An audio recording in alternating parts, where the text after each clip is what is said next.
Honourable member Navneet Rana ji. अध्यक्ष महोदय, आपका बहुत बहुत धन्यवाद कि आपने कोविड जैसी महामारी के ऊपर चर्चा रखकर आज मंत्री महोदय का भी मैं धन्यवाद करती हूँ। इस कोविड महामारी में बहुत सारे परिवार के मेन सदस्य इस कोविड के कारण उन्होंने उन परिवारों के व्यक्ति को गंवाया है। ऐसे परिवार में कई पेरेंट्स दोनों भी उनका इस महामारी के कारण निधन हो गया है, तो अकेले बच्चे जो माइनर है वो भी, उनके सभी के प्रति मैं दुख व्यक्त करती हूँ। और हमारे पीएम केयर फंड के माध्यम से हमारे महाराष्ट्र को, हमारे अमरावती क्षेत्र को पीपीई किट, ऑक्सीजन प्लांट, ये इसके माध्यम से वेंटिलेटर्स, रेमडेसिविर, वैक्सीनेशन, ये सब देकर मुझे लगता है एज ए पीएम जो प्रत्येक जिले का, हर जिले की जवाबदारी और पूरे देश के हर राज्य की जवाबदारी लेकर उन्होंने मदद की, उसके लिए मैं हमारे मंत्री महोदय का, हमारे पीएम साहब का बहुत दिल से धन्यवाद करती हूँ। सभी लोगों ने आलोचना की, कई लोगों ने सपोर्ट किया, पर मैं इतना बता सकती हूँ कि ये सिचुएशन हम सबके लिए बहुत नई थी और इस सिचुएशन में लड़ने के लिए हर कदम नया कदम हमने रखा था। कोविड के दौरान देश भर में माननीय पंतप्रधान जी के द्वारा गरीब लोगों को, मजदूर लोगों को, किसान लोगों को अन्न देकर हर परिवार को ये आश्वस्त कराया कि हम आपके साथ हैं। अगर लॉकडाउन हमने किया है तो आपकी जिम्मेदारी हम लेते हैं और आपको घर बैठे इनका पूरा ध्यान हम रखते हैं। उनके लिए मैं सरकार का और हमारे प्रधानमंत्री जी का दिल से धन्यवाद करती हूँ। कोविड की दूसरी लहर महाराष्ट्र में शुरू हुई और महाराष्ट्र में मेरे डिस्ट्रिक्ट अमरावती से उसकी शुरुआत सबसे पहला हुई और उस दौरान महाराष्ट्र सरकार पूरी तरीके से दूसरी लहर को रोकने में असफल रही तथा इसे अनेक जाने गई, जिससे महाराष्ट्र सरकार ने छिपाने की भी कोशिश की। इसलिए मैं केंद्र सरकार से मांग करती हूं कि मृत्यु हुई इसके जितने भी नंबर्स हैं उस पे एक जांच बिठाए और करेक्ट नंबर्स हमारे महाराष्ट्र में कितने सही मामले में डेथ्स हुए उनकी भी लिस्ट हम लोगों के सामने आनी चाहिए। बहुत जरूरी है, सच ये लोगों के सामने आना चाहिए। शब्दों में वाह वाह करने से कुछ नहीं होगा। लोगों ने अपनी जान गंवाई है इस महामारी में और किसके कारण, किसके दुर्लक्ष्य से ये सब हुआ है उस पर ध्यान जाना बहुत जरूरी है। महाराष्ट्र सरकार कोरोना को कंट्रोल करने में असफल रही।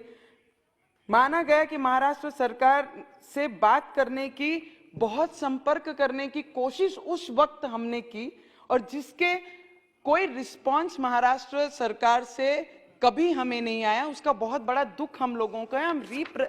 हम रिप्रेजेंट करते हैं ऐसे क्षेत्र को जहां पे ट्राइबल एरिया है, मजदूर लोग हैं, किसान लोग हैं, ऐसे क्षेत्र को रिप्रेजेंट करते हैं और कोरोना दूसरी लहर वो क्षेत्र से शुरू हुई थी, अमरावती से। और कोविड में मैं आपको अध्यक्ष महोदय, आपको मैं बताना चाहूंगी कि ये कोरोना के पीरियड में जो 1.5 साल 1 साल हमने लॉकडाउन करके हम अपने घर में रहे, हमारे क्षेत्र में मैक्सिमम ट्राइबल लोग हैं, मजदूर हैं और किसान हैं जो रोजमर्रा जाते हैं, मजदूरी करते हैं और खाना लाके अपने परिवार को खिलाते हैं। उस वक्त जितने भी लोग अपने घरों में थे, तब इलेक्ट्रिक डिपार्टमेंट का जो मुद्दा आता है, हमारे मंत्री महोदय ने, राज्य के जो मुख्यमंत्री ने और डिपार्टमेंट के जो मंत्री महोदय, उन्होंने क्लियर शब्दों में प्रेस कॉन्फ्रेंस में कहा कि इलेक्ट्रिक का जो भी बिल होगा उसे कहीं ना कहीं कोई परसेंटेज में हम माफ करेंगे और लोगों को रिलीफ देंगे, पर उन्होंने किया नहीं। जो हमारे कृषि पंप हैं, आज भी हमारे लोग वहां पर कृषि पंपों पे जो 2 साल से कुछ काम नहीं कर रहे थे, कृषि पंप में जाकर जबरदस्ती, अगर तुम वहां पर पैसे नहीं भरते हो तो उनके कृषि पंप के कनेक्शन भी आज हमारी महाराष्ट्र गवर्नमेंट के लोग जाकर जबरदस्ती उसे काटा जा रहा है। तो मैं विनंती करूंगी, कई मेरे फ्लोर लीडर, मेरे भाई मेरे से बहुत बड़े और सीनियर हैं, जो शिवसेना के फ्लोर लीडर है ना, उन्होंने कुछ टिप्पणियां हमारे केंद्र के ऊपर, केंद्र के सब्जेक्ट पे की है, उस पर जरूर बोलना चाहूंगी मैं। कोविड के कारण पूरे महाराष्ट्र के अंदर अनेक जो व्यापारी थे, बिजनेस थे, बहुत सारे लॉसेस हुए। तो उसमें मैं केंद्र से भी विनती करना चाहूंगी, जिनके ऐसे शटडाउन हुए हैं बिजनेस, जिनके क्लोज हुए हैं, उनको भी रीओपन करने के लिए क्या फैसिलिटी केंद्र से दी जा सकती है, उस पर भी हमने मदद करनी चाहिए। अमरावती जिले में कोविड के समय बहुत सारी मंत्री महोदय, मंत्री जी आप यहाँ पर हैं, तो 100 करोड़ का आंकड़ा ऐसा दिया कि इसमें एक्सपेंस उनका खर्च हुआ है कोविड के दौरान। तो मैं आपसे एक विनती करूंगी कि इसकी पूरी डिटेल जो हमारे डिस्ट्रिक्ट के कलेक्टर हैं उनसे आप बुलाइए, कि क्योंकि कई मंत्री और प्रशासन वहां के अपने sir, only 2 minutes sir, just last 2 minutes sir, उसके ऊपर जितना खर्च हुआ है उन्होंने अपने क्लोज वन को ये डायरेक्टली टेंडरिंग ना करते हुए हर कामों की डायरेक्टली उनको काम दिए गए, उससे हमारे लोगों का नुकसान, हमारे क्षेत्र का, और जो फंड केंद्र से हमारे जिले के लिए, डिस्ट्रिक्ट के लिए आया, उसका बहुत गलत वापर हुआ है। उसकी भी इंक्वायरी बैठनी चाहिए कि कहां कैसे खर्च इस पे किया गया है, वो मैं मंत्री महोदय से विनती करूंगी। और अभी जो नया एक वेरिएंट जो कोविड का ही तीसरा भाई, जो तीसरा नाम दिया गया, वो जो आ रहा है, उसमें जो जितने भी बाकी कंट्रीज में आए हैं उनसे जो फ्लाइट्स इनकमिंग हमारे देश को है, उस पे हमने कुछ ना कुछ पाबंद लगाने चाहिए। जब, क्योंकि आज हमारे स्कूल चालू हो गए हैं, कॉलेज शुरू हो गए हैं, सब बच्चे अपने अपने स्कूल जाना शुरू कर दिए हैं महाराष्ट्र में। अगर बाहर से प्रवासी यहाँ आते हैं और उनको इफेक्ट करते हैं तो बहुत बड़ा नुकसान हमारे बच्चों का और सब परिवारों का होगा। तो उस पर कहीं ना कहीं हम लोगों को थोड़ा सा कंट्रोल लाना पड़ेगा। और जितने भी डॉक्टर्स हैं, वार्ड इंचार्ज थे, साफ सफाई कर्मी थे, हमारे आशा वर्कर्स थी, और जितनी भी सिस्टर्स और ब्रदर्स काम कर रहे थे, मैं आपको बताना चाहूंगी मंत्री महोदय, अध्यक्ष महोदय, आपके माध्यम से, कि इन लोगों को कोविड में इनको कॉन्ट्रैक्ट बेस पर इस्तेमाल किया गया हमारे महाराष्ट्र में, और एज सून एज जैसे ही कोविड समाप्त होते दिखा, इनको यूज एंड थ्रो करके उस डिपार्टमेंट से बाहर फेंका गया।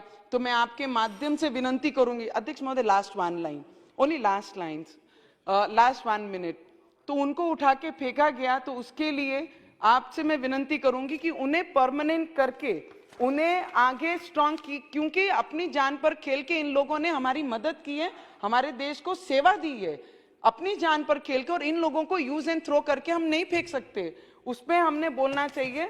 हमारे भाई ने बहुत अच्छा, फ्लोर लीडर ने अभी कहा कि कुछ टिप्पणी सेंट्रल पे की है कि भाई ये प्राइवेटाइजेशन पे बात की गई है। मुझे इनसे पूछना है, एज ए महाराष्ट्र की एक नागरिक और महाराष्ट्र के एक डिस्ट्रिक्ट को रिप्रेजेंट करती हूँ, हमारे पिछले 21 महीने से हमारे एसटी कामगार पिछले 1 महीने से वो मुंबई में एक मैदान में बैठे हैं, आजाद मैदान में, और हमारे जिले में अलग अलग डेपों पे बैठे हैं।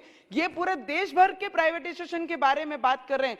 पहले आपने ये बताना चाहिए कि महाराष्ट्र में जो एसटी कामगार इतने दिनों से और 50 लोगों ने जान दे दिए, उनके ऊपर क्या कर रहे हैं। आप देश की चर्चा ना करते, मेरे मराठी भाई बहन जो रोड पे बैठे हैं एसटी कामगार, उन पे हमने बात जरूर करनी चाहिए।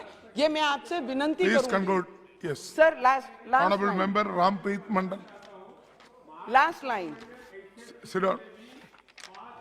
की बढ़ोतरी उनके सैलरी में, मैं आपको, अध्यक्ष महोदय, Navani ji, please conclude. अध्यक्ष महोदय, लास्ट Yes, लाइन। yes. अध्यक्ष महोदय, ये please, बता please. रहे हैं कि जो 5000 बढ़ाए हैं, उनके कंपैरिजन में 20 जो मुंबई में चलती है उनके 40,000 रुपए सैलरीज हैं, और ये लोग जो 18 साल से, उनकी 18,000 रुपए सैलरी है। तो कंपैरिजन कहीं ना कहीं होना चाहिए। मैं सिर्फ मंत्री महोदय से यही विनती करूंगी कि जिस तरीके से वैक्सीनेशन हम कर रहे हैं, वैक्सीनेशन के लिए हमारी भी जवाबदारी बनती है। जो वैक्सीनेशन पे टीका टिप्पणी कर रहे हैं, हम अपने क्षेत्र में वीडियो, हम अपने क्षेत्र में वैक्सीनेशन के लिए अपने तरीके से हम उसे पब्लिश कर रहे हैं कि वैक्सीनेशन लेना बहुत जरूरी है। जब एक डोज लिया, दूसरे डोज के लिए जब कोविड खत्म होने लगा, तब, धन्यवाद। Thank you.